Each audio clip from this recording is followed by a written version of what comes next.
Hey Patrick.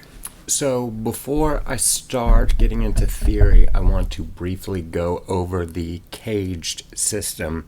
The CAGED system is simply a way to visualize the guitar based on the open chord shapes that you're probably already familiar with. The C, A, G, E, D, they connect in that order. So with your basic C chord, you're familiar with, except we're going to be playing the version where you use all four fingers and you've got your third finger on the low E string on the third fret. Okay? Now, a basic major chord has the root, the tonic, the major third, and the perfect fifth. Okay? In the key, or for the chord C, that's going to be a C, of course. The E is your major third, and the G is the perfect fifth. Okay? So when I play this C chord, on the low E string, I have a G, which is the perfect fifth. And of course on the A string, I have the C, which is the root. On the D string, I have the E, major third. The open G string is the perfect fifth again. The tonic again on the B string at the first fret. And the open E is, of course, the major third again. So they're just repeating. Now, we've got the C chord. You're familiar with the basic A chord, the G chord, and the E chord, and the D. And I'll show you how these are all going to connect. Now, you're probably familiar with the bar chord form of the E and A chord, okay? Or at least played like power chord versions of these. So you know, if I were to play an E chord, but use my last three fingers, move it up one fret, and then bar, it's basically like I've moved the nut up. That's what the bar is essentially. So the E, half step up, becomes the F. And of course you could keep going. F sharp, G, G sharp, A sharp, E, C. With the A chord, now I'm playing that with just my last three fingers. Move it up a half step, and that gives me an A sharp or B flat chord, depending on what key you're on, will depend on which name you're using, okay? And then of course we have the B, no sharp or flat between B and C, and then we've got the C, okay? So the notes of that, we've got the same two notes we were playing before on the E and A string. So we've got the perfect fifth on the bottom and the root below that, or above that rather. And then we've got the perfect fifth again, above that on the D string, the G. Have the root again on the G string, the C. Have the major third on the B string, which is an E. And then barring again, the perfect fifth on top. So we have those same notes, but see how the C, that root, connects to the A of CAGED. The next chord is C, A, G, E, D. So for the G, imagine I'm playing a G chord with my last three fingers.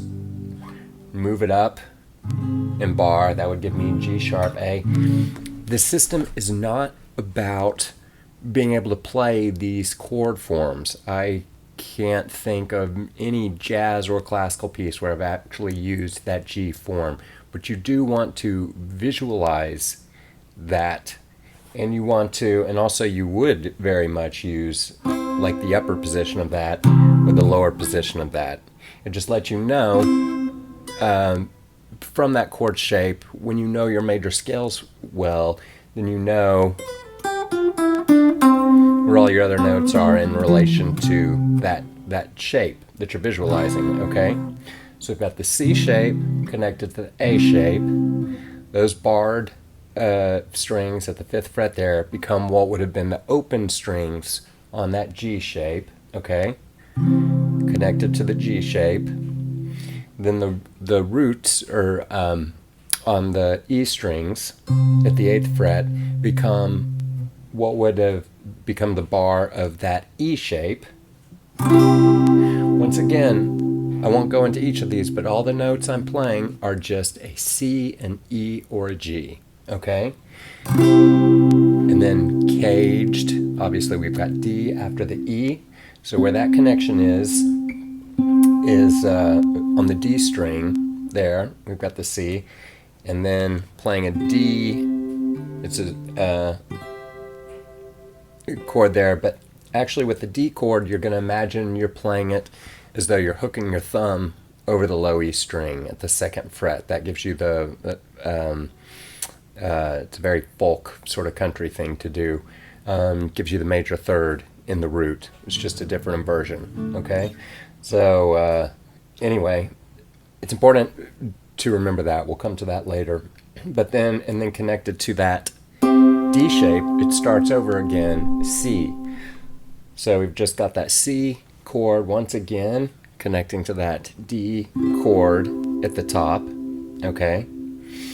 I'm just explaining this so when I talk about what shape these triads are coming from, when I say it comes from the C shape or the E shape or whatever, you'll know what I'm talking about. So let's harmonize the major scale.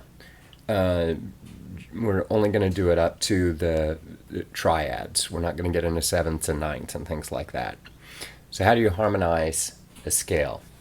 So in the key of C, we've got C, no sharps or flats, so it's C, D, E, F, G, A, B, C.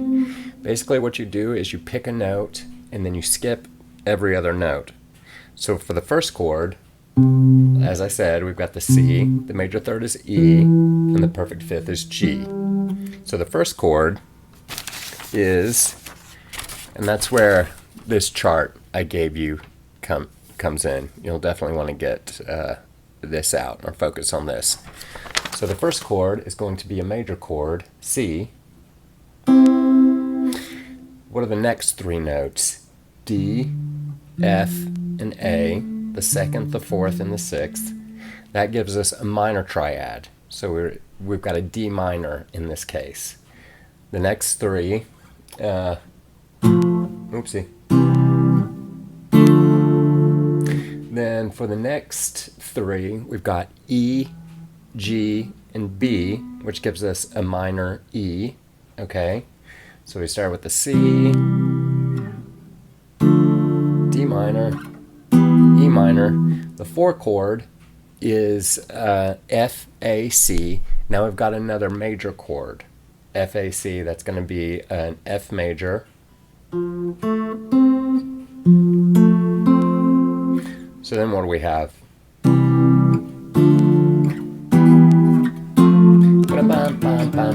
I can never do that without playing Boys Don't Cry.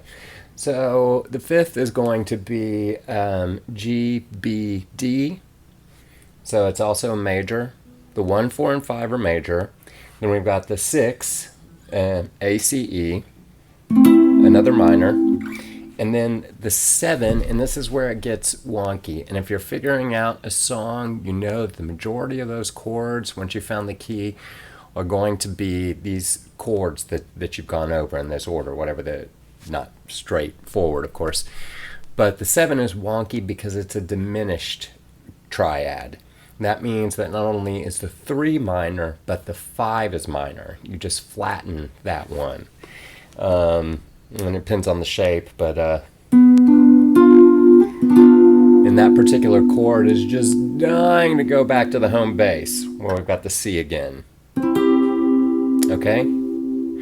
So, we've got 1 is major, 2 is minor, 3 is minor, 4 is major, 5 is major, 6 is minor, 7 is diminished. That's the wonky one that when you're learning music, it's so funny, they'll just say, just ignore that one for now.